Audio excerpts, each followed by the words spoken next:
बिस्मिल्लाहिर्रहमानिर्रहीम। अज़ीज़ तलबा व तालिबात, अस्सलामु अलैकुम।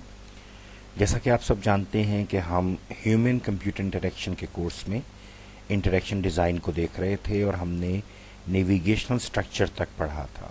तो आज हम बात शुरू करेंगे इसी इंटरेक्शन डिज़ाइन के अंदर स्क्रीन डिज़ाइन एंड लेआउट की।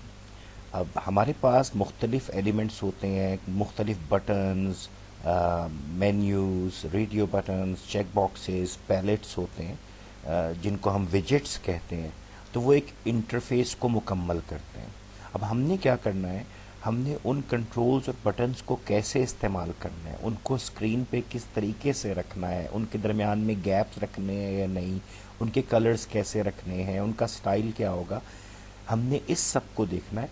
क्योंकि अगर हम इन सब को जहन में रखें तो जो हम एक लफ्ज़ बोलते हैं, जो हमने पहले भी पढ़ा था कि look and feel of a site, look and feel of a device, वो बेहतर हो जाती है, यूज़र के लिए प्लेजेंट हो जाता है, मज़ेदार हो जाता है काम करना।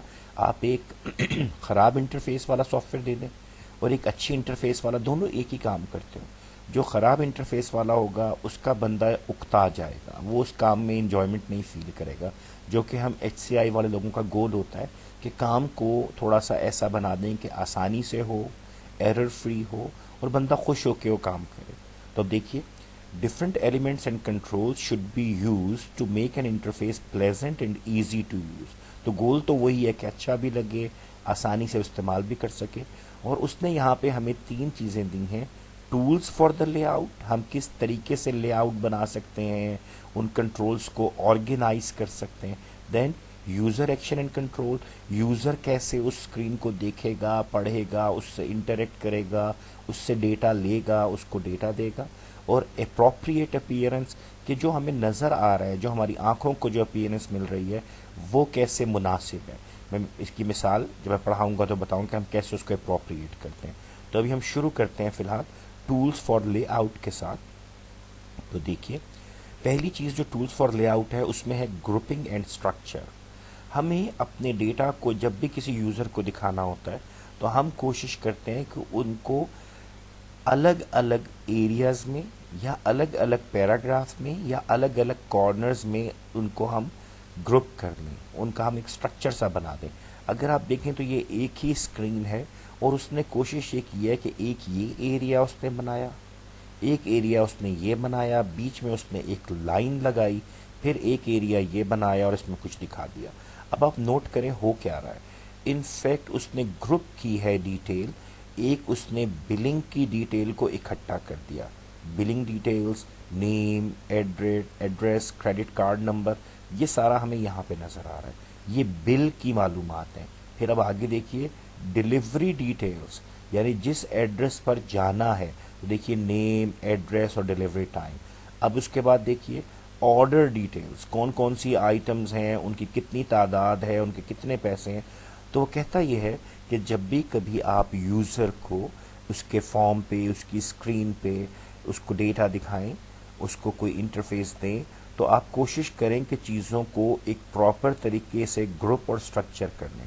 मैं इसकी एक मिसाल यूँ भी दिया करता हूँ कि जब हमारे पास फॉर्म्स आते हैं ना तो हम उसको फिल करते हैं। तो आप छोटे बच्चों के लिए तो बड़ा आसान है, लिखा होता है name, father's name and occupation. तो आपको पता होता है कि हमारा तो अभी कोई पेशा है नहीं, ऑक्यूपेशन है ही नहीं, तो हमारे अब्बू का ही पूछा, राइट।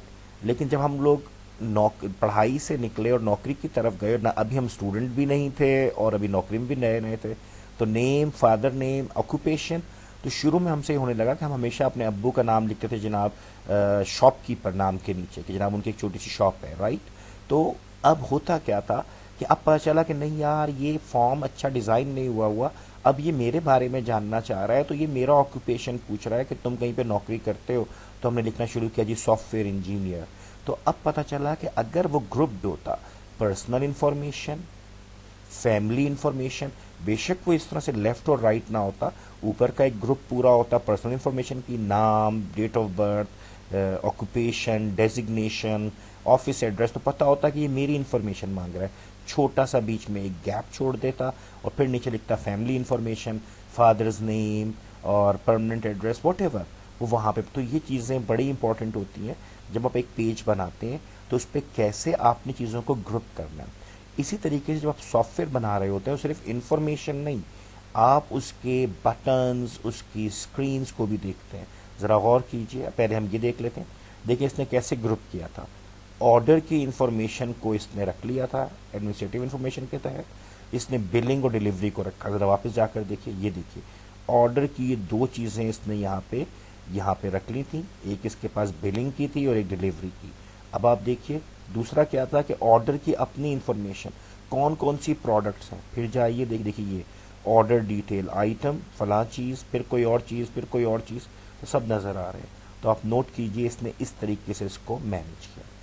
और जब मैं दूसरी बात कर रहा था एप्लीकेशन की, तो हम जब भी कोई एप्लीकेशन डिज़ाइन करते हैं उसमें भी हम बहुत ख्याल रखते हैं ग्रुप और स्ट्रक्चर करने को। ज़रा ये नोट कीजिए, ये देखिए ये हमारे वर्ड का एक आम सा मेन्यू है जिसके अंदर हमने डिफरेंट ऑप्शंस को ग्रुप कर लिया है। ये देखिए कौन से ऑप्शंस हैं, ये फाइल के ऑप्शन है, new file, open file, save file as, print file.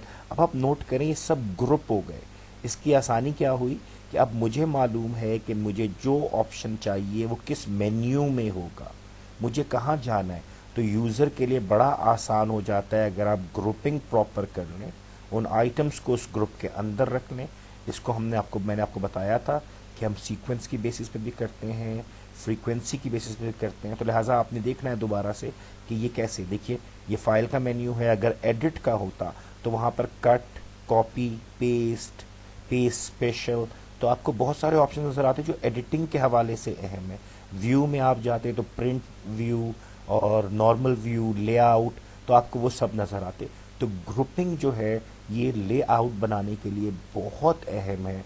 आप चीज़ों को ग्रुप करें, उनके बीच में हल्का सा गैप छोड़ें, बेशक बॉक्सेस बना दें हर एक के अराउंड, डिपेंडिंग अपॉन कि आप क्या बना रहे हैं आपको खुद समझ में आना शुरू हो जाता है कि यहाँ पे बॉक्स अच्छा नहीं लग रहा, यहाँ पे सिर्फ स्पेस देना काफ़ी है, फलां जगह पे बॉक्स अच्छा लग रहा है, वहाँ पे स्पेस काम नहीं करेगी।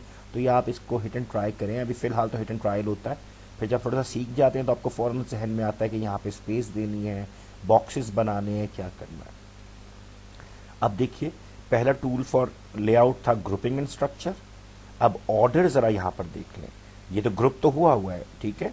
अब देखिए पहला ऑर्डर में क्या चीज़ है, न्यू, क्योंकि डॉक्यूमेंट नया बनेगा तो वो सेव होगा, और अगर वो सेव होगा तो उसको आप ओपन कर सकते हैं। देखिए पहले न्यू है, ओपन ऊपर नहीं है। और जब डॉक्यूमेंट न्यू या ओपन खुलेगा, यानी ओपन को आप कोई फाइल को खोलेंगे तो आप जब उसमें कुछ करेंगे, कुछ लिखेंगे, तो तब उसके बाद वो सेव होगा। जो डॉक्यूमेंट सेव हो जाएगा उसको आप सेव एज कर सकते हैं। तो बड़ा गौर कीजिए कि हमने ग्रुपिंग तो की, फिर हमने उसके ऑर्डर को भी अहमियत दी कि सारे इस ग्रुप में है। कौन से ग्रुप में, फाइल के ग्रुप में। और ये कर क्या रहे हैं, ये देखिए तमाम एक ऑर्डर के अंदर हैं, एक सीक्वेंस में है। अगर मैं आपसे मिसाल दूं कि अगर हम एक ड्राइंग टूल बना रहे हों जिसमें कुछ कलर्स भी हों और कुछ उसके अंदर इफ़ेक्ट्स भी हों, तो मैं हमेशा आपसे कहूँगा जो ड्राइंग के टूल्स हैं, जो पेंसिल है, रबर है, इसको लेफ्ट मोस्ट साइड पर रखें, क्योंकि हम इंग्लिश वाली साइड से काम करते हैं।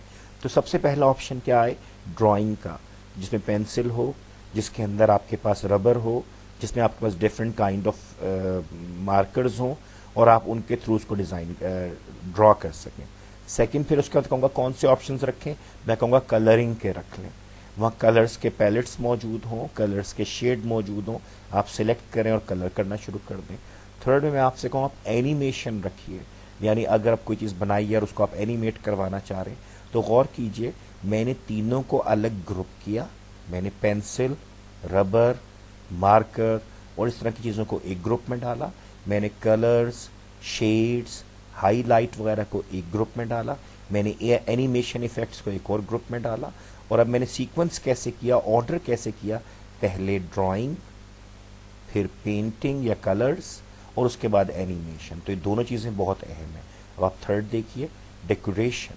अब वो क्या कह रहा है, other decorative features like font style. आप देखें बाज़ औक़ात हम इतना अपने अंदाज में हम समझते हैं कि हम बड़े एक निहायत डिफरेंट चीज़ कर रहे हैं, लेकिन ऐसा मुश्किल सा फॉन्ट चूज़ कर बैठते हैं जो यूज़र के लिए थोड़ा सा इरिटेटिंग हो जाता है। उसको हम कहते हैं स्मूथ गोइंग हो, फ्लो में हो, और वो रुक कर पढ़ना पड़ता है तो वो चिढ़ जाता है कि यार ये क्या कैसे लिखा हुआ है। तो calligraphy is excellent, but sometime somewhere अगर आप वर्ड को देखें, कोई भी प्रोफेशनल सॉफ्टवेयर देखें, तो आपको सबसे सिंपल फॉन्ट्स मिलेंगे। अब कहने को करोड़ों लोग वो सॉफ्टवेयर यूज़ कर रहे हैं, लेकिन वो बहुत ज़्यादा खूबसूरत हैं अपनी सादगी के बायस, राइट। तो हमारे यहाँ हमेशा इससे पढ़ाए हुए कहा जाता है ये कलर्स हैं। नहीं नहीं नहीं नहीं, सिर्फ कलर्स नहीं है, बल्कि मैं तो ये कहता हूँ कि कलर्स के मुनासिब इस्तेमाल का नाम HCI है। जहाँ पे कलर्स की ज़रूरत नहीं है, बिल्कुल मत आने दें। और मैं इसकी मिसाल अभी आपको दे चुका हूँ।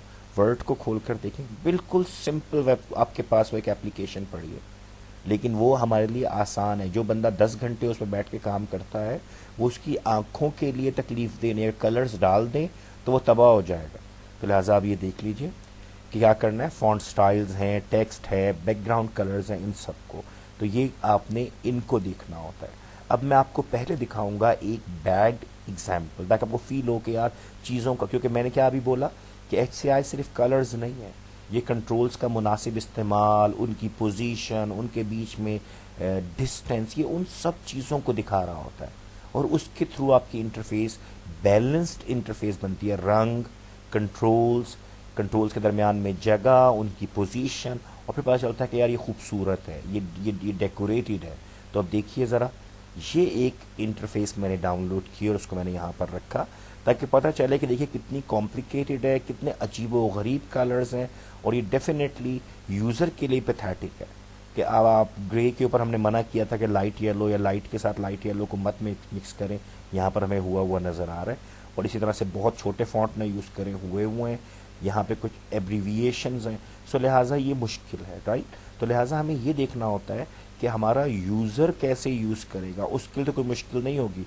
अब अगर आप यहाँ पर देखें तो आपकी तमाम चीज़ें, तमाम सर्विसेज यहाँ पे नज़र आ रही हैं, उनके यहाँ पे बिल बन रहा है। तो डेफिनेटली ये एक ऐसा टैब्स का सिस्टम इन्होंने बनाया है, ऐसी मुख्तलिफ कंट्रोल्स को उन्होंने ऐसे यूज़ किया है, जो कि डेफिनेटली एक आम आदमी के लिए मुश्किल लग रहा है। अब आप देखिए, इसके अगेंस्ट मैंने एक ये वेबसाइट तो आप बहुत सी देख सकते हैं। आपके पास दराज है, आपके पास अमेज़ॉन है, और आपको लगेगा कि यार वो सिंपल हैं लेकिन वो काम कर रहे हैं।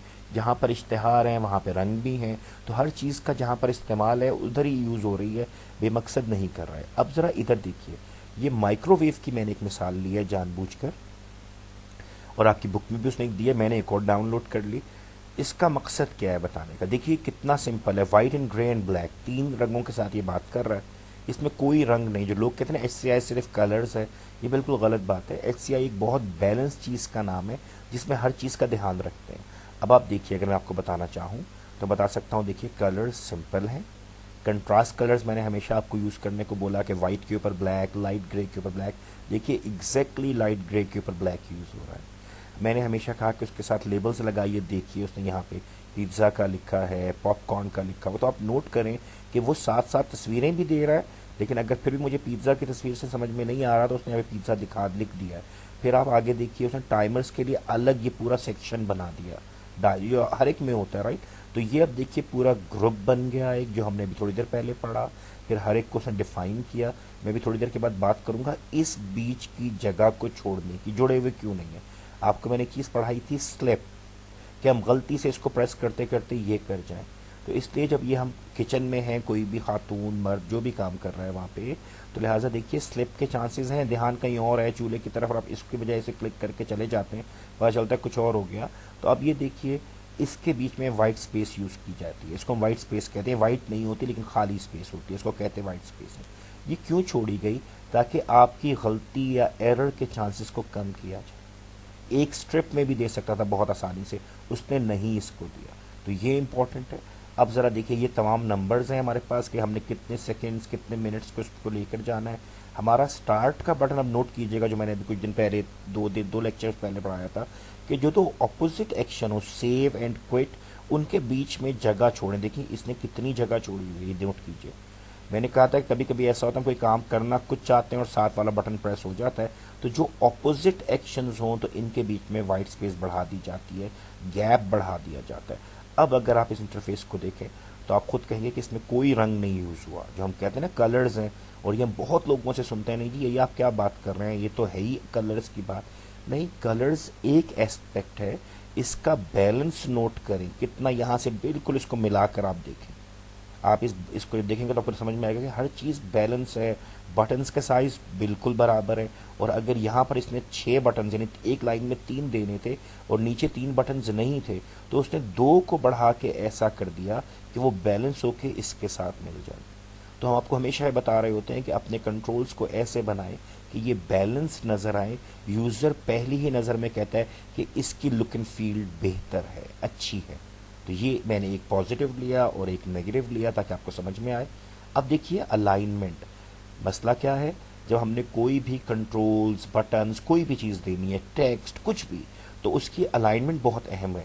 अब देखिए alignment of list is also very important. उसने यहाँ पे मैं कुछ नामों की लिस्ट दी हुई है, कह रहा है अक्सर इसमें भी गड़बड़ होती है, हम लोग लेफ्ट टू राइट पढ़ते हैं, तो लिहाजा हमें लेफ्ट साइड पे इंग्लिश को लिखना चाहिए। देखिए एलन डेक्स, जेनेट फिनले, ये हमारे बुक के जो राइटर्स हैं ना HCI के, उनके नाम है, ये लेफ्ट पे लिखे गए हैं। वो कहते हैं लेकिन जो नंबर है ना उनको हम नॉर्मली राइट साइड के ऊपर अलाइन करते हैं या डेसिमल के नीचे डेसिमल को लेकर आते हैं। तो अब ये देखिए अभी हम लिस्ट को देख रहे हैं फिलहाल। तो देखिए एलन डिक्स है, यहाँ पे एलन और डिक्स को अलग किया गया, यहाँ पे डिक्स एलन। अब नॉर्मली बाहर क्या होता है कि जो आपका सर नेम होता है ना, हमें उससे, मुझे मतलब अगर मैं मोहम्मद इमरान सईद हूँ तो मुझे वहाँ पर मिस्टर सईद कहा जाता था, यानी मेरे आखिरी नाम को वो लोग पुकारते थे। और नॉर्मली जब मुझे कभी भी वो कोई ईमेल करते थे या लेटर, तो मुझे वो मिस्टर सईद लिखते थे। तो देखिए ये क्या लिख रहा है, figure 5.10 looking up sir names. अब यहाँ पे सर नेम को ढूंढना ज़रा मुश्किल हो रहा है कि मुझे पूरे नाम में से लिखना चाहिए, ये इसका लग रहा है इसका नेम है, राइट, इसका सर नेम है। जो फिनले है वो इसका सर नेम है, राइट। तो अब देखिए उसने 2 तरीके दिखाए। उसने कहा आप इसको ऐसे अलाइन करें कि आप पहले फर्स्ट नेम रख लें और उसके बाद थोड़ा गैप दे के, थोड़ा सा उसको आगे जगह छोड़ के उनके आप सर नेम्स ले लें, फैमिली नेम ले लें। और उससे बेहतरीन तरीका जो हम हमेशा देख रहे होते हैं, क्या करते हैं, हम पहले सईद लिख देंगे जैसे यहाँ पे डिक्स लिखा हुआ है और यहाँ पे इमरान लिख देंगे जहाँ एरन लिखा है। क्या मतलब कि जो पहली चीज़ है ना ये ही हमारा फैमिली नेम है। तो अमूमन ये होता है कि लास्ट नेम को पहले रखते हैं और फर्स्ट नेम को बाद में। तो देखिए उसने क्या किया, उसने इसको क्रॉस कर दिया। उसने कहा ये यूज़र के लिए मुश्किल होगा इसमें से पढ़ना, अगर वो सर नेम देखना चाह रहा है, आपको मुखातिब करना चाह रहा है, आपको लेटर या ईमेल लिखना चाह रहा है, तो मुश्किल है। तो बेहतर है या तो ये तरीका रखें और मेंशन कर दें कि सरनेम है, और या फिर ये कर लें। ये एक कन्वेंशन है उनकी जिसके तहत तो पहले सरनेम रखते हैं और बाद में नॉर्मल नेम रखते हैं। तो ये एक तरीका है डेटा को अलाइन करने का, ये लेआउट अच्छी हो जाती है। अब उसने एक और हमें यहाँ पर कहा, उसने कहा अगर मल्टीपल कॉलम्स हो, आपने अक्सर देखा होगा जो टेबल ऑफ कंटेंट होता है वो कुछ इस किस्म का होता है। जब हम किसी रेस्टोरेंट में जाते हैं तो वहाँ पर हमें जो मेन्यू मिलता है वो कुछ इस किस्म के ही होते हैं। तो अब उसने एक बात पूछी, उसने कहा इसमें से आपको आसान क्या लग रहा है। देखिए हमें ये चारों आसान लग रहा है, लेकिन अगर देखा जाए तो लुक वाइज ये अजीबो गरीब लग रहा है। ज़रा पहले फोर्थ को देखिए, जो लफ्ज़ बड़ा है छोटा है बहुत अजीब लग रहा है, लेकिन ये बड़ा अच्छा है सर कि देखिए ये हमारे करीब है, हमें नज़र आ रहा है कि जनाब ये इसके आगे की चीज़ क्या है, किसकी वैल्यू क्या है। जबकि सर अगर इसको आप और ज़्यादा लेंथी कर देते ना, यहाँ पे 500 होते, तो सर हम यहाँ पे ये देखते और शायद हम इस ऑप्शन की, यानी ये चॉकलेट की, जब हम इसकी जाके कोई प्राइस देखते तो मुमकिन है हम यहाँ आते आते आते गुम हो जाती और हम इसके नीचे वाले जो फ्रूट गम्स हैं हम उसकी प्राइस देख कर चले जाते। तो लिहाजा सर ये वाला तो नहीं चलेगा। और देखिए वाकई आपको नज़र आएगा कि अमूमन ये डॉट्स होते हैं जो हमें बताते हैं कि इसका ये है, इसका ये है, इस और हम इसको अपने यहाँ से उंगली रख के चलते हुए आते हैं। तो लिहाजा एक ये बेहतर लगा, ये अपनी लुक में ख़राब लग रहा है। क्यों है, तो ये बहुत ज़्यादा यूज़र फ्रेंडली के जनाब आपको पता चल रहा है क्या चीज़ की क्या प्राइस है, लेकिन नहीं, इसकी लुक ख़राब है। और तीसरा उसने ये ऑप्शन दिया कि अगर आपको डर है फिर भी कि आप डॉट्स नहीं लगा रहे और इस तरह से हैं, तो आप एक लाइन को एक कलर में रखें, दूसरी को दूसरे में। तो ये जेब्रा जो प्रिंट बनता है ना, हम इसको ये बोलते हैं अमूमन ग्रे एंड वाइट, तो इस तरह से चल रहे होते हैं। आपने नोट किया होगा जो आपका मिड टर्म का एग्ज़ाम था, जो रिजल्ट था, तो उसमें मैंने बिल्कुल यही किया था। क्योंकि अमूमन ये होता है कोई स्टूडेंट नाम अपना पढ़ता है और मार्क्स साथ वाले के पढ़ के चला जाता है, तो डेफिनेटली हमें ये दिखाने को। तो अब ये देखिए ये दो जो आपको हैं ज़्यादा मिलेंगे, वेब के ऊपर आपको ये ज़्यादा मिल रहा होगा, आपके जो मेन्यूज़ हैं, आपके जो table of content of books हैं उसमें आपको ये वाला ऑप्शन ज़्यादा मिलेगा। नॉर्मली आपको ये नहीं मिलेगा क्योंकि उसकी लुक अच्छी नहीं है। और इसको खाली कभी नहीं छोड़ते, इसलिए ये भी नहीं मिलेगा। तो ये 1 और 4 जो है इनके बजाय 2 प्रेफरेबल है, 3 प्रेफरेबल है, डिपेंडिंग अपॉन कि आप बना क्या रहे हैं। अगर कोई बहुत सिंपल डिसेंट चीज़ कोई किताब बन रही है, और यकीनन 2 इज़ बेस्ट। फिर हम इस ग्रे को नहीं लेकर आएंगे, जिसको यहाँ ब्लू है, इसको ब्लू या ग्रे को हम नहीं लाएंगे। फिर हम ये डॉटेड लाइंस रखते हैं ताकि बिल्कुल सोबर रहे। तो अगर कोई और चीज़ है, कोई गेम है, कुछ और है, या कोई ऐसी वेबसाइट है ई कॉमर्स की, तो वहाँ पर हम यकीनन ये कर सकते हैं। अब आप देखिए, जो मैंने थोड़ी देर पहले बात की थी वाइट स्पेस की, मैंने कहा था कि मेरी पर्सनल इन्फॉर्मेशन ले लें पहले, नेम, एड्रेस, डेजिग्नेशन, ऑक्यूपेशन, फिर मेरी फैमिली की ले लें, फादर्स नेम और जो कुछ भी, फिर मेरी क्वालिफिकेशन ले लें। तो उसने कहा क्या कीजिए, ये जो बीच में गैप है ना, ये अभी तो वाइट नज़र आ रहा है, मुमकिन है आपकी स्क्रीन ग्रे हो, आपने यहाँ पे बैकग्राउंड ग्रे रखा हुआ हो, लाइट ब्लू रखा, वट एवर, लेकिन जो ये गैप है this is known as white space. तो पहली चीज़ जो उसने बताई वाइट स्पेस का कॉन्सेप्ट, उसने कहा स्पेस टू सेपरेट। आपने डेटा को अलग अलग करने के लिए बीच में आप खाली जगह छोड़ देते हैं। तो ये क्या हो गया, ये ब्लॉक्स बन गए। जिस तरह आपने ये देखिए, आपने अभी बात की थी ग्रुपिंग की, ये देखिए, ये कि ग्रुप्स बना लो, यहाँ पे इसने लाइन लगाई, ये वाइट स्पेस बीच में छोड़ी। अब अगर हम वाइट स्पेस ना भी छोड़ें, तो ये देख लीजिए कि हम यहाँ पे ये वाइट स्पेस छोड़ेंगे सिर्फ, और इस लाइन नहीं लगाएंगे। और ये देखिए, ये वाला एरिया बता रहा है मेरी इन्फॉर्मेशन, मेरी फैमिली की, मेरी क्वालिफिकेशन, आगे होगा कोई मेरा वर्किंग एक्सपीरियंस, तो सब चीज़ें यहाँ पर आती जाएंगी। तो एक हम वाइट स्पेस को अपनी एप्लीकेशंस में, अपने वेब पेजेस पे इसलिए इस्तेमाल करते हैं ताकि ग्रुपिंग हो जाए, चीज़ें ग्रुप होकर अलग अलग हो जाएं। ठीक है, जो मैंने मिसाल दी कि मेरा नाम, अब्बू का नाम, और उस वक्त हम परेशान होते हैं कि ऑक्यूपेशन किसका, मतलब क्योंकि हम डिपेंडेंट भी थे और इंडिपेंडेंट भी हो रहे थे। तो वो चीज़ अब पता चली कि नहीं, बाहर बहुत बेहतर है कि वो इनको ग्रुप कर देता है कि ये आपकी मालूमात है, अपने बारे में लिखें, या आपकी फैमिली के बारे में है, या आपकी क्वालिफिकेशन के बारे में है, एक्सपीरियंस के बारे में है। तो ये चीज़ बेहतर है। अब आगे देखिए, स्पेस टू स्ट्रक्चर। अमूमन हमने देखा होता है कि हमारे पास मैगज़ीन्स में, डिफरेंट बुक्स में बाज़ औक़ात वो यूँ कर रहा होता है कि एक बड़ी ख़बर है, फिर कोई छोटी ख़बर है, फिर कुछ तस्वीर है, कुछ और है। तो वो क्या करता है, वो इनको बनाते हुए बीच में इस तरह से स्पेस को यूज़ कर लेता है कि हमारी ये पूरी चीज़ बैलेंस लगने लगती है। मैं आपको इसी बहुत सारी सी मिसाल देता हूँ। फ़र्ज़ कीजिए यहाँ पर लिखा हो नेम। अब नेम की जो लेंथ है वो तो ज़्यादा है, मैं अब टेक्स्ट बॉक्स की बात कर रहा हूँ, फिलहाल हम न्यूज़पेपर से निकल आए हैं। तो यहाँ पर लिखा हो नेम, यहाँ पर लिखा हो फॉर एग्जांपल जेंडर, यहाँ लिखा हो एज। अब आप लोग क्या करते हैं अपने नॉर्मल प्रोजेक्ट्स में, नेम, फिर यहाँ पर आप लिखते हैं जेंडर और नीचे आप लिखते हैं एज, तो ये जगह सारी खाली हो जाती है, लंबे से यहाँ पे आपके कंट्रोल्स बन रहे होते हैं। बिल्कुल गलत है। ये देखिए, मैं अगर बनाऊँ तो मैं क्या लिखूँगा, नेम, जेंडर, एज, एड्रेस। तो क्या होगा, देखिए इस वाइट स्पेस ने या इन कंट्रोल्स ने यहाँ पे आके इस पूरे ब्लॉक को, ये देखिए ये ब्लॉक है, इसको खूबसूरत भी कर दिया, बैलेंस भी कर दिया, और मेरे पेज की, मेरे उस स्क्रीन की जो लेआउट है वो खूबसूरत हो गई। तो देखिए इस तरीके से भी होता है। और वो कहता है बाज़ औक़ात हम स्पेस को यूज़ करते हैं हाईलाइट। अब ये कोई आर्टिकल है, ये कोई मजमून है, ये कुछ भी चीज़ है, तो हमने बीच में इसके यहाँ पे वाइट स्पेस, 2 कॉलम्स हैं, एक यहाँ पे भी लिखा है, यहाँ पे भी, हम बीच में कभी ले आते हैं कोई चीज़ अगर हाईलाइट करनी हो तो। ये एक और कॉन्सेप्ट है कि वाइट स्पेस को कैसे इस्तेमाल करें, कि हम वाइट स्पेस को इस तरह यूज़ कर लें कि एक प्रोमिनेंट चीज़, कोई हेडिंग, कोई इसी ऐसे या इसी कॉलम के अंदर का एक जुमला कोई बहुत मज़े का है जिसकी तरफ लोगों की हम नज़र लाना चाहते हैं, तो हम यहाँ पर, अंदर तो वो लिखा हुआ ही है, इसी के अंदर यहाँ लिखा है, और हम उसको यहाँ पर भी लिख देते हैं ताकि फिर जो हमारा पढ़ने वाला है वो उसको पढ़ने के लिए जाता है। तो हाईलाइट करने के लिए भी आप वाइट स्पेस को यूज़ कर सकते हैं। तो ये हमारे पास हैं टूल्स फॉर लेआउट। अब ये आपका डिज़ाइन फोकस है जो मैं आपको पढ़ा चुका हूँ, लेकिन आपने पढ़ना है। अलाइनमेंट एंड लेआउट मैटर्स मैंने अभी पढ़ाया है, और फिर जो मैंने आपको फिगर्स दिखाई उनमें से भी कुछ और हैं, 5.8 टू 5.12, लाइक जो अभी हमने ये सब देखी है ना, 5.12, 5.11, इस तरह से आपने सब वहाँ जाकर देखे, 5.10, इन सब को आपने देखना है, और ये आपका होमवर्क है, रीडिंग असाइनमेंट है।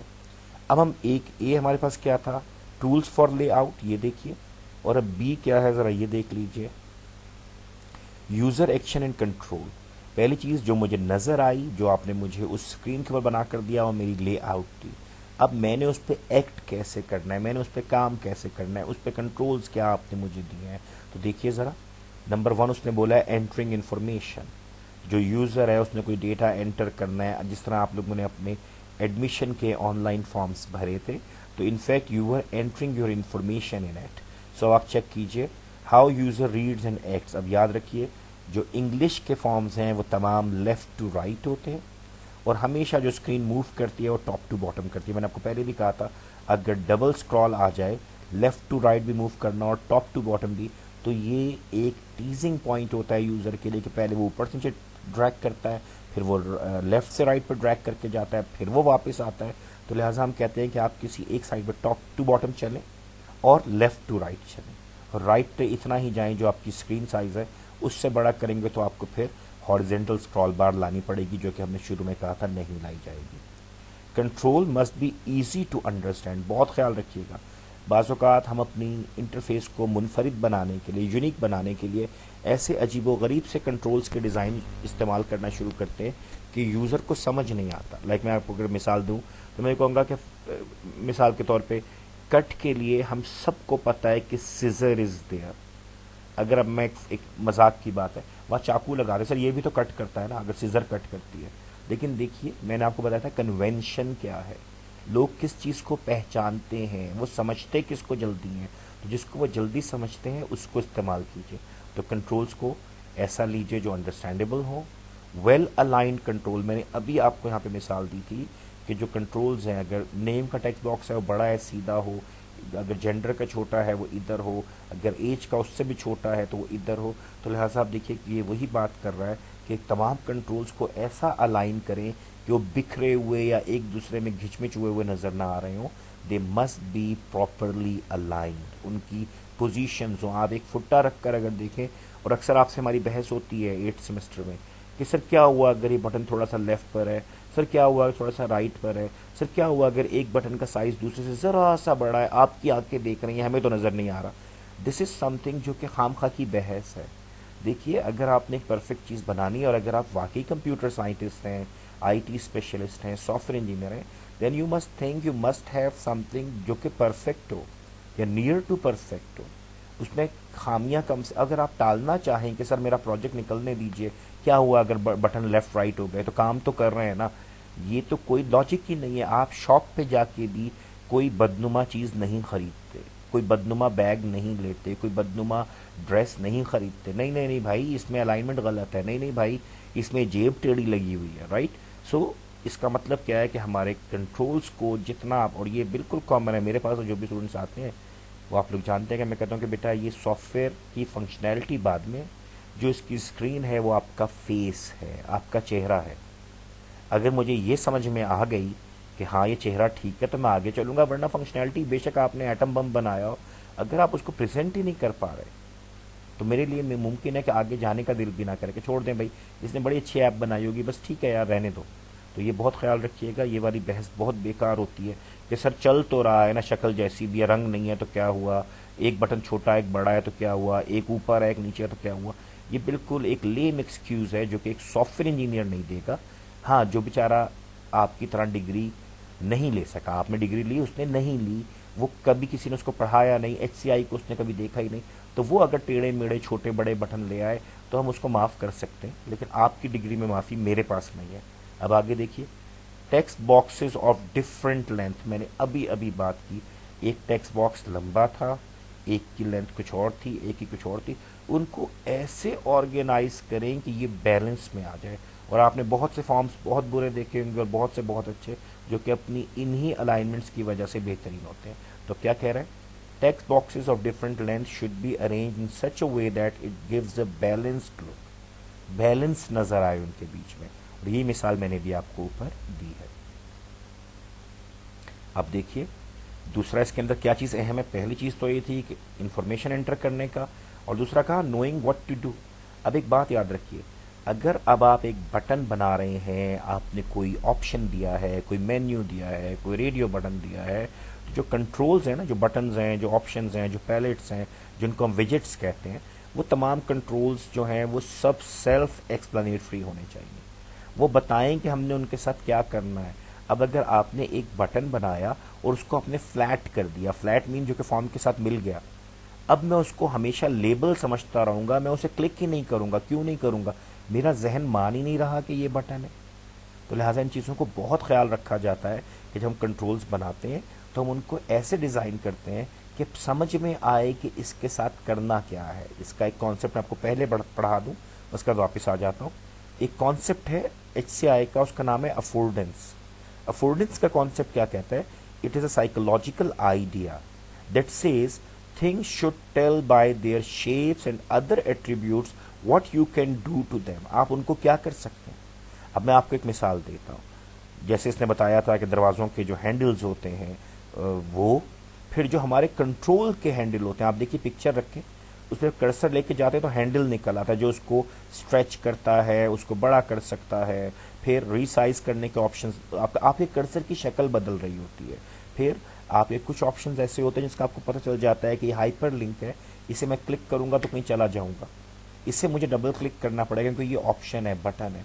तो इसके अलावा जो मिसाल देता हूँ, आपने अक्सर शॉप्स में देखा होगा, उसको हम एर्गोनॉमिक्स में देखते हैं, HCI में एर्गोनॉमिक्स है कि अगर कहीं पर एक शीशे का दरवाज़ा हो और उसके ऊपर पुश लिखा हुआ हो, ठीक है, और हम चीज़ों का शॉपर उठा के जा रहे हो, तो हम हैंडल पकड़ के उसको घसीट लेते हैं कभी, क्योंकि हमारा अंदाज़ा जो जहन होता है ना, वही चल रहा होता है कि दरवाजे अमूमन अमूमन नॉर्मली अंदर की तरफ खुलते हैं। अब क्योंकि हमारी वो साइकी बनी हुई थी और ऊपर से सबसे बड़ी गलती की गई कि वहां पर एक हैंडल लगा दिया गया। आपको हैंडल नहीं लगाना था, अगर उसको पुश करवाना है तो वहां पर स्टील की एक प्लेट लगा दें जिसको बंदा हाथ लगा के पुश करके, और उसी के ऊपर स्टिकर लगा दें पुश का। जब हैंडल ही नहीं होगा तो मैं उसे खींच नहीं सकूंगा और पूरा जो स्टोर है वो हिल नहीं जाएगा मेरे उसको खींचने से, और लोग कहेंगे यार शक्ल से पढ़ा लिखा लग रहा है, जाहिल आदमी है। इनफैक्ट इसमें जहालत कोई नहीं है, जहालत वो हैंडल लगाना है कि वो हैंडल वहां पर होता ही नहीं है। मतलब ऑनेस्टली स्पीकिंग, यहाँ पे भी कोई अच्छी जगह है देख लें, बाहर भी हमने देखा जहाँ पुश है ना, वहाँ पे उन्होंने पुश का कोई स्टिकर नहीं लगाया होता। वहाँ एक प्लेट होती है, आप हाथ रखते हुए बाहर गुजर जाते हैं, और जहाँ से आपने पुल करना होता है ना, तो हमारी साइकी कहती है कि ये हैंडल है, इसको पकड़ के खींचना है। तो फिर क्या होता है, अफोर्डेंस का कॉन्सेप्ट क्या करता है, वो जहन में लाता है हैंडल है, हम उस हैंडल को पकड़ते हैं और खींच लेते हैं और खुल जाता है। तो पाकिस्तान में अक्सर हम शर्मिंदा होते हैं, और लोग भी होते होंगे, और बहुत से खुश होते हैं देख के कि यार पढ़ा लिखा आदमी और लिखा हुआ है पुश, और ये फिर भी इसको जो है ना पुल कर रहा है, तो पागल है। पागल नहीं है, इनफैक्ट वो हैंडल वहां पर होना नहीं था। आपकी जो एर्गोनॉमिक्स है, एर्गोनॉमिक्स कह रही है कि आपने अफोर्डेंस का कॉन्सेप्ट तबाह कर दिया। आपने उस बंदे की साइकी से तमाशा किया है जो ये समझता है कि हैंडल का मतलब, और वाकई में सच है, हैंडल का मतलब ये होता है कि इस हैंडल को पुल करना है। तो आपने लिखा हुआ पुश है और पुल का बटन भी दिया तो गलती है। तो सिमिलरली हमारे कंट्रोल्स के साथ ये होता है, आपने हाइपर लिंक दिया और आपने उसका कलर बदल दिया, नॉर्मल कलर कर दिया, समझ ही नहीं आ रहा कि इसके अंदर हाइपर लिंक कहाँ है। जब कर्सर उसके ऊपर गलती से जाता है तो वो एकदम से ना नुमाया हो जाता है, हमारे कर्सर की शक्ल बदल जाती है। ओह अच्छा, ये हमने प्रेस करना है। तो अब जरा इसको पढ़ के देखिए, कंट्रोल्स देखने से ही पता चल जाए कि उनके साथ हमने क्या करना है। बाज़ औक़ात आपने कोई इमेज डाली होती है, उसका आपने इंप्रेशन ऐसा डाला होता है, हमें लगता है शायद ये लोगो है, कोई चीज़ है, इसे प्रेस करेंगे तो होम पे चले जाएंगे। हम उसे क्लिक करते रहते हैं और वो कुछ भी नहीं करता, क्योंकि वो तो इमेज है, वो लिंक नहीं है। बाज़ औक़ात हमने लिंक की शक्ल बदल दी होती है, बाज़ औक़ात बटन्स को हम फ्लैट कर देते हैं, वो लेबल लगने शुरू हो जाते हैं हमें। मैं एक बहुत अच्छे बैंक की ऐप यूज़ कर रहा और मैं परेशान हो गया। रीज़न क्या था, उसके अंदर जो टेक्स्ट बॉक्सेस थे वो सब मैंने फिल कर लिए, और मज़े की बात है जो पासवर्ड वाला टेक्स्ट बॉक्स था उसका उसने रंग बदला हुआ था, बैकग्राउंड इंटरफेस के साथ उसको मिला दिया था। तो मेरे जहन में ही नहीं आया यहाँ पे कुछ देना है, मैंने आगे जाके बाकी चीज़ें लिख दी। तो उसने मुझे एरर मैसेज दिया कि तुम इसका पिन या पासवर्ड दिए बगैर आ गए हो। अब मेरे जहन में ये था कि जितने टेक्स्ट बॉक्सेस हैं वो वाइट हैं, तो अब अगर पासवर्ड है वो भी एक टेक्स्ट बॉक्स है, उसका कलर चेंज करने की वजह मुझे समझ में नहीं आई। अगर वो टेक्निकल हो तो शायद हो, अदरवाइज HCI के थ्रू उसको प्रोमिनेंट होना था ताकि यूज़र को पता हो। और वो जो हम कहते हैं ना चंद सेकंड्स आया हुआ है, तो HCI का तो खूबसूरती यही है कि यूज़र फ्लो में जाए और उसको आसानी से काम हो जाए, उसको एरर ना मिले, उसको रुकावट ना मिले। तो ये भी है। अब देखिए उसके बाद what a control will do, आपने लेबल्स कैप्शन लगाने हैं प्रॉपर तरीके के उसके साथ, जो मैं पहले ही बता चुका हूँ, हेल्प देनी है उसको, ठीक है। और अब जो जिस कंट्रोल की स्टैंडर्ड शेप है वही यूज़ करें। जो मैंने ये बात की थी कि सर नाइफ भी तो कट करता है और सर सीजर भी करती है, मैंने सीजर के बजाय नाइफ लगा लिया। ये कोई क्रिएटिविटी नहीं है, ये स्टुपिडिटी है। क्योंकि जो तमाम लोग जानते हैं वो सीजर ढूंढ रहे होंगे, नाइफ पे उनका ध्यान भी नहीं जाएगा। तो लिहाजा इन चीज़ों का ख्याल रखें। अगर सेफ के लिए आज के दौर में फ्लॉपी यूज़ नहीं होती, लेकिन आप नोट कीजिए कि जो जो अभी लेटेस्ट मोस्ट जो आपके पास एप्लीकेशंस हैं, those are still using the floppy to save a file. क्यों? क्योंकि वो पहचानी जाती है। हमारी एक जो ट्रेनिंग हो चुकी है ना, हमें पता है कि जिस भी ऐप में जाए अगर सेव देखना है तो फ़ौरन से हमारी आंख जाके किसी फ्लॉपी के उसको आइकॉन को ढूंढती है। तो ये भी ख्याल रखें। फिर एक और चीज़ जो हमें देखनी होती है कि अपने कंट्रोल की पोजीशन, करंट पोजीशन बतानी है। आपने देखा होगा कि जब आप पेंट में कोई रंग सेलेक्ट करते हैं तो वो उस वाले रंग के इर्द गिर्द डार्क कर देता है उसके फ्रेम को। तो पता चल जाता है कि इस वक्त ब्लैक सिलेक्टेड है, पिंक सिलेक्टेड है, वाइट सिलेक्टेड है, ब्राउन सिलेक्टेड है, ब्लू सिलेक्टेड है। तो हमें क्या हो रहा होता है उस वक्त? हमें पता होता है कि इस वक्त पोजीशन क्या है, कलर। अगर आपके पास 5 तरह की पेंसिल्स हैं या मार्कर्स हैं, जो आपने सिलेक्ट किया हुआ है वो उसको हाईलाइट कर देता है। जिस तरह पहले वर्ड एक्सेल में मुझे बड़ी अच्छी तरह से याद है कि इसमें जो हमारे पास बटन्स होते थे ना, बोल्ड का, इटैलिक का, जो ही हम प्रेस करते थे वो 3D इफेक्ट देता था। ठीक है कि प्रेस हुआ हुआ, उसके इर्द गिर्द हल्का सा शेड आ जाता था और हमें लगता था बटन प्रेस हो गया। और जब हम उसको अनप्रेस करते थे तो वो फिर उभर के वापस आ जाता था। अभी अगर आप गौर करें तो वर्ड के अंदर, एक्सेल के अंदर वो क्या करता है, अगर आप बोल्ड प्रेस किया हुआ हो, बोल्ड का ऑप्शन सिलेक्टेड हो, तो वो उसके इर्द गिर्द ऑरेंज सी एक आउटलाइन दे देता है, जिससे हमें पता चल जाता है अच्छा बोल्ड सिलेक्टेड है, अच्छा इटैलिक सिलेक्टेड है। तो नोट कीजिए, ये तमाम चीज़ें हैं जो यूज़र के एक्शन को हेल्पफुल करेंगी, वो आसानी के साथ काम करता चला जाएगा। अब 3 और C जो है, यानी हमारे पास अप्रोप्रिएट अपीयरेंस, जो आपने इंफॉर्मेशन हमें दिखानी है वो आप कैसे दिखाएंगे तो वो अच्छी लगे। पहली बात तो लेआउट हो गई, दूसरी बात हमने उसके अंदर लेआउट के अंदर के तमाम ऑप्शंस को पढ़ लिया, तीसरा हमने देखा यूज़र कंट्रोल्स को कैसे समझता है, कैसे देखता है, कैसे देखना चाहता है और कैसे यूज़ करता है, और तीसरी चीज़ है कि हमने अपीयरेंस कैसे करवानी है, हमने उसको दिखाना क्या है। अब ज़रा बात याद रखिएगा, हमने जब इंफॉर्मेशन को प्रेजेंट करना हो तो हमें प्रॉपर फॉर्मेट में उसको प्रेजेंट करना चाहिए। अब उसने हमें एक बड़ी मज़े की मिसाल दी है। उसने कहा अगर आप विंडोज़ को देखें तो यूज़र की रिक्वायरमेंट्स बड़ी अलग होती हैं। जब वो कोई फाइल ढूंढ रहा होता है, कभी वो नाम से ढूंढता है, कभी वो डेट से ढूंढता है। कह रही मैंने अभी रिसेंटली काम किया है तो शायद ये डेट वाइज ढूंढता हूँ, नाम तो मुझे याद भी नहीं मैंने किस नाम से सेव किया था। तो क्या दे रहा है, देखिए ज़रा, files and dates representation. Size भी होता है उसमें, फाइल साइज क्या है, राइट। अब देखिए, if files are arrange name wise, अगर विंडोज ये रिस्ट्रिक्ट कर देती कि सिर्फ नामों के हवाले से या सॉर्टेड असेंडिंग होगी या आपके पास डिसेंडिंग होगी, तो फिर हमारे लिए बड़ा मुश्किल होता, फिर हमें नाम ढूंढने पड़ते। तो वो क्या कह रहा है कि अगर आपके पास नेम वाइज है और आप चाहते हैं कि मैं सिर्फ वो वाली फाइल ढूंढ लूं जो कि अभी अभी मैंने 4-5 फाइलों पे काम किया है, तो आप कैसे फाइंड करेंगे? रिसेंटली मॉडिफाइड फाइल से। तो इसीलिए जो आपका फाइल एक्सप्लोरर है, जो आपका फाइल एक्सप्लोर करवाता है विंडोज में, आपको ढूंढवाता है, वो आपके टैब्स हैं। अगर आप नेम, फाइल नेम पर जाके क्लिक करेंगे तो नेम वाइज सॉर्ट कर देगा। आप डेट वाइज क्लिक करेंगे तो वो जाके उसकी डेट्स के हिसाब से उसको असेंडिंग डिसेंडिंग कर देगा। साइज वाइज करेंगे तो साइज वाइज असेंडिंग डिसेंडिंग कर देगा। तो जो आप करेंगे वो आपको उसी तरीके से डेटा दिखाएगा। तो मतलब क्या हुआ, जो प्रेजेंटेशन है ना इंफॉर्मेशन की, ये बहुत इंपॉर्टेंट है। और इसको उसने यही बताया है कि अगर हम चाहें तो हम डेट और टाइम वाइज भी सॉर्ट कर सकते हैं, हम नेम वाइज भी सॉर्ट कर सकते हैं, हम डेट वाइज सॉर्ट कर सकते हैं। तो अगर हम सिर्फ नाम से ढूंढते रहते तो हमें ज़रा सा मुश्किल हो जाता। ठीक है, तो अब आज देखिएगा, जो आपका फाइल एक्सप्लोरर है उसके अंदर टैब्स दिए हुए होते हैं, name wise, date wise, size wise. तो आप उसको देख लीजिए, और शायद टाइप वाइज भी हो, देखिएगा टाइप वाइज भी वो सॉर्ट करता है, यानी तमाम वर्ड डॉक्यूमेंट्स को इकट्ठा कर दे, एक्सेल की शीट्स को इकट्ठा कर दे, इमेजेस को इकट्ठा कर दे, तो वो देखिएगा। तो ये एक है कि आपने जो इंफॉर्मेशन है उसको प्रेजेंट कैसे करना है कि यूज़र खुश हो जाए, उसको अच्छा लगे।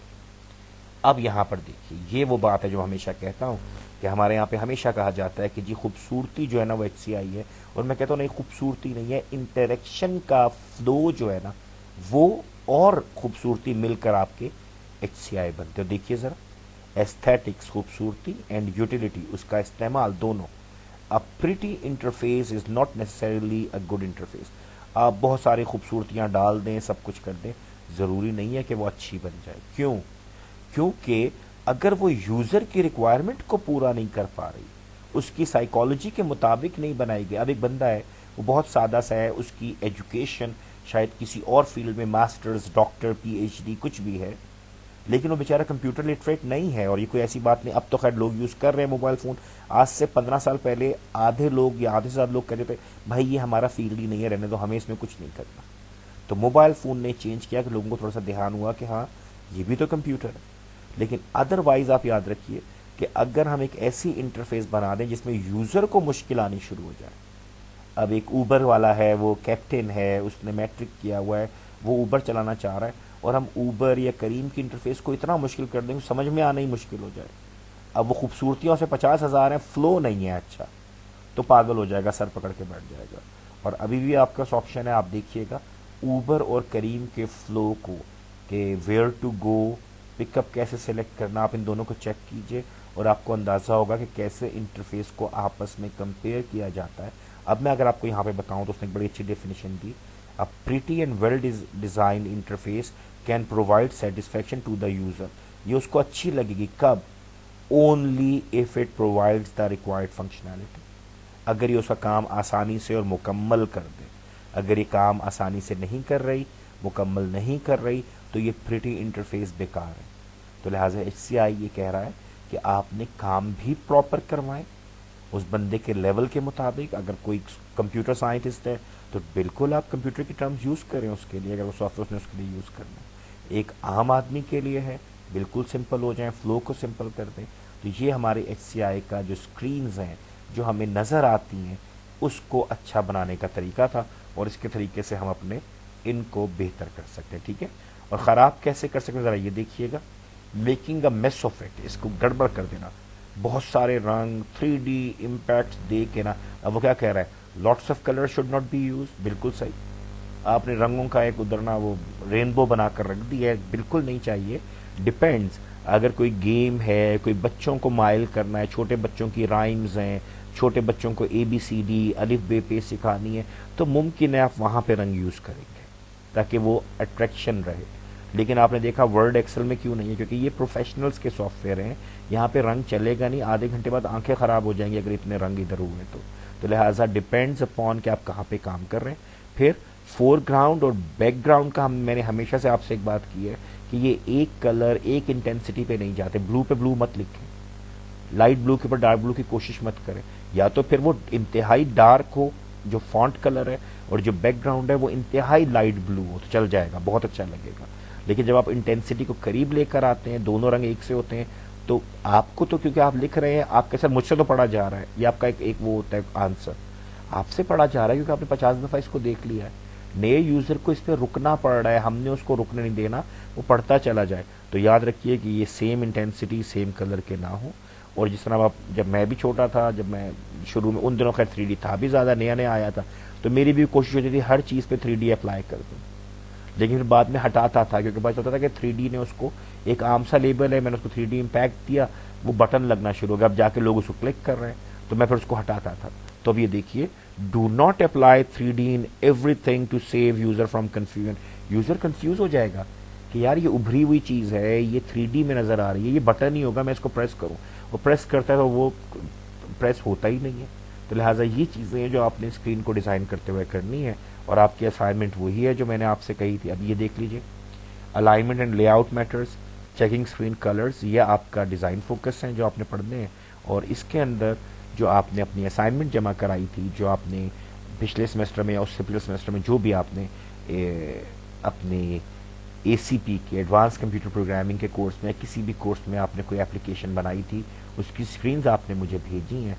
अब इस लेक्चर की लाइट में बैठ के आपने उसको देखना है और आपने उसको इम्प्रूव करना है, और फिर आपने खुद, आपकी प्रेजेंटेशन होगी, इसमें आप मुझे बताएंगे कि देखिए सर ये दो चीज़ें थी और ये हमने पहले बनाया और इसमें ये गलतियां थी। अपनी गलतियां खुद आइडेंटिफाई करना ज़रा मुश्किल होता है, लेकिन अब आप पढ़ गए हैं, आपने टॉपिक्स पढ़ लिए हैं, अब इंशाल्लाह आप खुद आइडेंटिफाई करेंगे, नहीं यार यहाँ पे अगर मैं फुट रखता हूँ तो ये बटन्स आगे पीछे हैं, इन बटन्स के साइज गलत है, इनके कलर्स गलत हैं, इनके फॉन्ट के कलर गलत हैं, इनका जो लुक है वो बैलेंस्ड नहीं है, इनके साइज अलग हैं, इनकी लेंथ अलग है, इसकी पोजीशन सही नहीं है, लॉग इन लॉग आउट को फलां जगह पर होना चाहिए था। अब इसको इस तरीके से देखिए और इस अपने असाइनमेंट को जमा कराएं। और बाकी ये वाला लेक्चर इंपॉर्टेंट है क्योंकि ये आपको सिखा देगा कि आपने कैसे अपने वेब पेज को, अपने मोबाइल ऐप को, अपने डेस्कटॉप एप्लीकेशन को ऐसा बनाना है कि उसकी लुक एंड फील भी अच्छी हो जाए और उसकी यूटिलिटी भी बढ़ जाए, वो यूज़र को इस्तेमाल करने में भी आसान लगे। तो इसको ट्राई कीजिए। Thank you very much. अस्सलाम वालेकुम व रहमतुल्लाह।